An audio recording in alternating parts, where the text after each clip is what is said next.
নমস্কার বন্ধুরা, চন্দনা ফুড হাবে সবাইকে স্বাগত জানাই।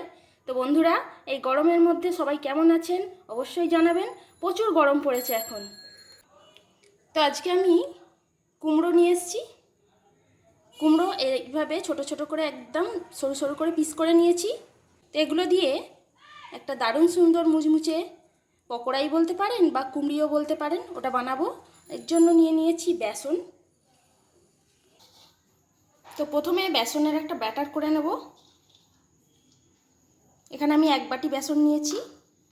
এবার বেসনের মধ্যে কালো জিরে দিয়ে দিচ্ছি, পরিমাণ মতো লবণ,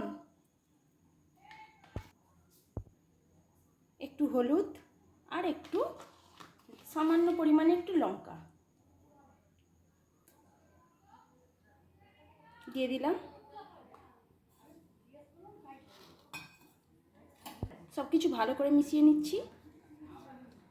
এবার অল্প অল্প জল দিয়ে ব্যাটারটা তৈরি করে নেব।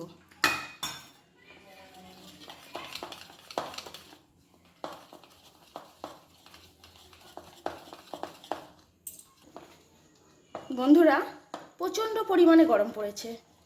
এবছরে যে এত গরম মানে ভাবাই যায় না। ব্যাটারটাকে ভালো করে এইভাবে ফাটিয়ে নিতে হবে।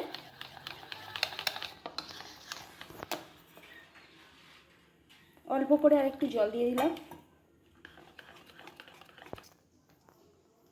এবারে আমি একদমই অল্প সোডা দিয়ে দিচ্ছি।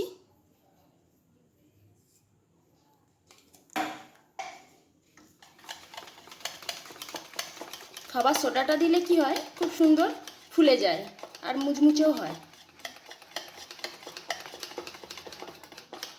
ব্যাটারটা একদম রেডি হয়ে গেছে। কুমড়োর মধ্যেও আমি সব কিছুই দিয়ে দিচ্ছি, লঙ্কা হলুদ সব কিছুই দিয়ে দিচ্ছি, একটু লবণ, ভালো করে মিশিয়ে নেব। এবারে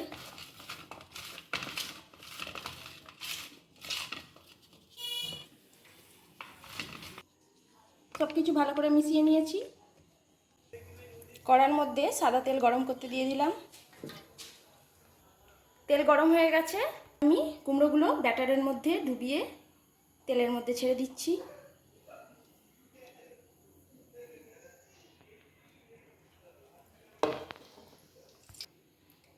বন্ধুরা, সন্ধেবেলা যদি এইভাবে কুমড়োর দিয়ে এই মুচমুচে পকোড়াটা করা যায়, খেতে খুবই ভালো লাগে।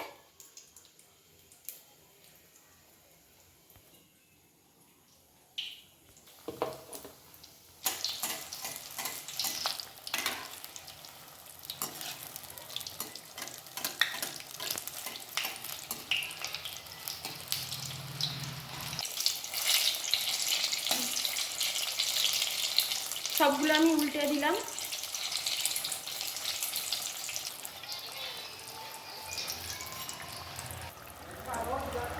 এগুলো ভাজা হয়ে গেছে, আমি এবার তুলে নিচ্ছি। একদম খাস্তা মুচমুচে।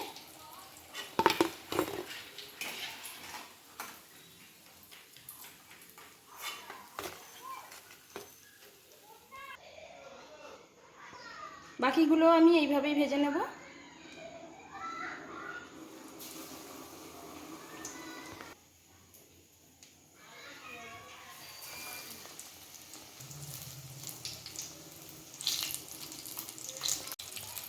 দেখুন কত সুন্দর ফুলে গেছে। এইভাবে কুমড়ো ভাজা করলে কিন্তু খুব সুন্দর খেতে লাগে।